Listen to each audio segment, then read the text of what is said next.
नमस्ते दोस्तों।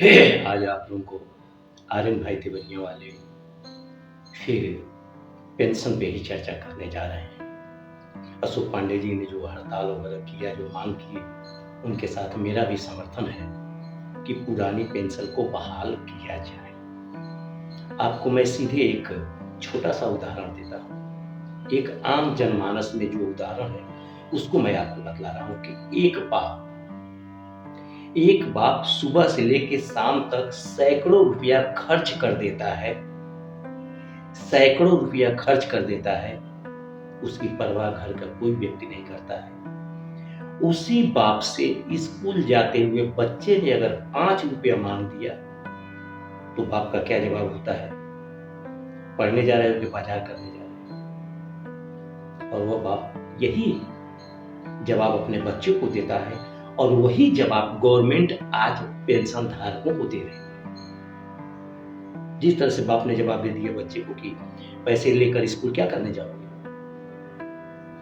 घर का मुखिया अपने सैकड़ों खर्चा करे, कोई फर्क नहीं, लेकिन 5 रुपया अगर बच्चे ने मांग दिया तो उसने तपाक से सवाल कर दिया कि स्कूल में पैसे लेकर क्या करना है, क्यों जाओगे पैसा लेकर? समझ लीजिए, वही हमारे सरकार में बैठे सांसद, मंत्री, विधि विधायक जो भी लोग हैं, वो लोग भी वही बाप हैं। वो सैकड़ों अपने ऊपर खर्च कर लेंगे ना, उनको उफ नहीं होगा, क्योंकि वो कानून आपके लिए बनाते हैं, अपने आप के लिए नहीं बनाते। वो अपने आप के लिए ऐसे कानून बनाते हैं कि हर 5 साल में ऑटो मोड में उनका पेंशन बढ़ता जाएगा, आपको पता भी नहीं चलेगा और आपकी पेंशन खत्म कर दी जाएगी कि हमारे अर्थव्यवस्था पे बहुत लोड आ रहा है। उनसे जरा पूछिए, जो हमारे आकारून सांसद में बैठे हैं, कि उन्होंने कभी अपने आप को कानून के दायरे में लाने के लिए कोई छोटा मोटा भी संविधान में परिवर्तन किए हैं? फायदे के लिए किए हैं, लेकिन अपने नुकसान के लिए कदापि न किए हैं, न करेंगे। दोस्तों, आपके लिए करें, बतला देंगे कि पेंशन से राजस्व को बड़ी नुकसान होती है। उनसे ये बात पूछ लीजिए कि अगर सांसद में एक दिन का बहस अगर टल जाता है तो करोड़ों का नुकसान होता है, वो कौन देता है? आप जैसे, हम जैसे मजदूर किसान देते हैं, आम जनता देती है। वो भेंट चढ़ जाता है करोड़ों रुपया सांसद की बहस में, निकल जाता है हमारे खजाने से सारे पैसे, लेकिन 15 दिन के लिए बहिष्कार, 10 दिन के लिए बहिष्कार, वॉकआउट कर जाते हैं लोग। जरा सा भी उनको परवाह नहीं होती कि पैसे जो है हमारे देश के हैं, हमारे जनता के खून पसीने की कमाई है, इसको बचाना हमारा कर्तव्य है। वो अपनी राजनीति की बात के लिए लड़ जाते हैं, कभी नहीं कहते कि नहीं किसानों के मुद्दे के लिए हम बात करें, कभी ये नहीं कहते हैं कि हमारे कर्मचारियों के पेंशन के लिए बात करें। अगर ये पेंशन बंद हो जाती है तो समझ लीजिए आने वाले समय में बहुत बड़ी भविष्य खतरे में आएगा।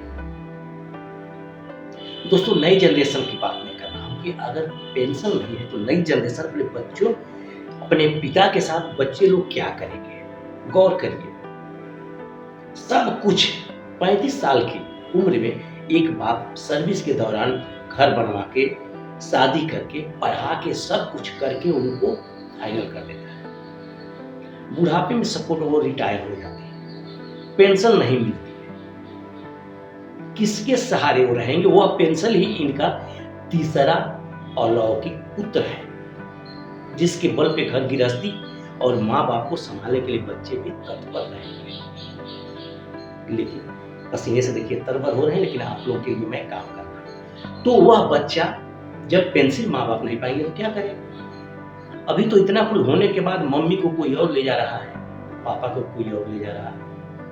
ये हमारे बच्चों के डीएनए में पता नहीं कैसा वातावरण घुस गया कि 4 बच्चों को माँ बाप ने अकेले पाला, लेकिन 4 बच्चों ने माँ बाप को अलग अलग करके पाला। उस समय कैसी विभीषिका होगी जब इस बुढ़ापे के लिए इनके पास महीने में दवा कराने के लिए, कपड़े के लिए, तमाम चीजों के लिए जब पैसे नहीं होंगे तो क्या करेंगे? माँ बाप बच्चों के पास जाएंगे और बच्चे उनको बेरंग वापस कर देंगे, फिर वो बूढ़े माँ बाप कहाँ जाएंगे? ये तो हमारे सांसदों को दिखाई नहीं दे रहा है।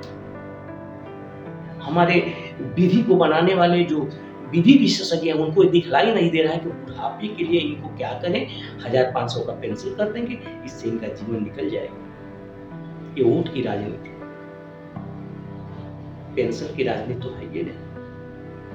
अगर पेंशन सदियों से चलता आ रहा था, सदियों से चलता आ रहा था, क्यों बंद कर रहे हैं? तब हमारी इकोनॉमी कम थी तब भी पेंशन था, आज इकोनॉमी हमारी जैसी बड़ी हो वैसा पेंशन है, सेम है, क्यों बंद करेंगे? चलिए मान लिया कि अगर बंद कर देते हैं, सपोर्ट करिए, बंद कर देते हैं तो एक तर्क दीजिए, क्या मेरे घर में, मेरे परिवार में एक बच्चे को सरकारी सर्विस देंगे आप?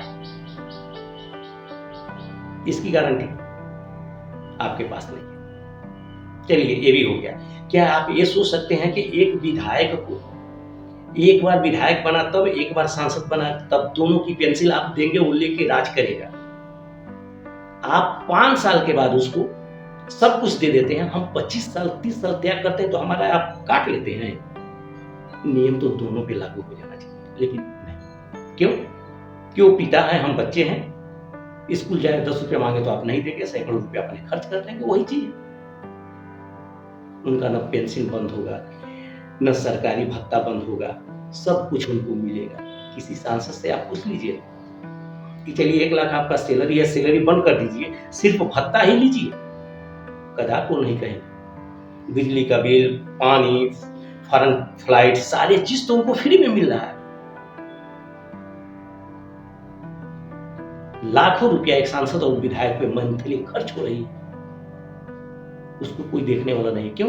कि वो अपने ही लिए तो बना के रखे हैं सब कुछ। तो भैया थोड़ा सा आप लोग भी अपने आप को समझें और इनकी पीड़ा को समझें। मेरे कहने का मतलब ये नहीं कि मैं इनका समर्थन दे रहा हूं, सच्चाई को मैं अवगत करा रहा हूं कि जो भी चीज है इनके साथ, कम से कम सरकारी भी पेंशनें कुछ है, उनको बंद कर दे। यानी तो स्वेच्छा से कह दे कि मैं अपना पेंशन बंद करता हूं, अपने संसदीय क्षेत्र में दान करता हूं, मैं पेंशन नहीं लूंगा, या पेंशन लूंगा सरकारी सैलरी ही नहीं लूंगा। दोनों एक बंद कर दीजिए। 1 लाख पेंशन है, 1.5 लाख के लगभग आपका संसदीय क्षेत्र का भत्ता है, कार्यालय भत्ता है, ये सब चीजें हैं। कोई एक का तो आप त्याग करिए देश के नाम पे, मानवता के नाम पे। देखिए आप इतना अगर कर देंगे तो शायद कर्मचारियों को भी दिल में एक स्नेह जाएगा, आपके संसदीय क्षेत्र में एक आपका रिकॉर्ड जाएगा कि फला सांसद अपने संसदीय क्षेत्र में 1 महीने की पेंशन 5 साल तक उसने दे दिया सांसद को, भत्ता के तौर पे, स्वार्थ के बलिदान के तौर पे उसने दे दिया। करके देखिए, शायद आपको इससे बहुत अच्छा जनसंपर्क मिलेगा। और आप देखिए, बहुत ऐसा उदाहरण है कि हमारे राष्ट्र के कितने लोगों ऐसे हैं कि जो कि अपनी सैलरी दान कर दी है। आप भी तो करिए ना, कुछ तो करिए देश के लिए। सिर्फ इन कर्मचारियों के हित पे और उनके पेट पे लागू। मैं कर्मचारी भाइयों से विनम्र करता हूँ कि आप लोग जहां भी इस वीडियो को देखें, आर्यन भाई देवरिया वाले को सपोर्ट करें और ज्यादा से ज्यादा लोगों तक बढ़ाएं। तब तक मैं आप लोगों को जय हिंद, जय भारत, नमस्कार दोस्तों।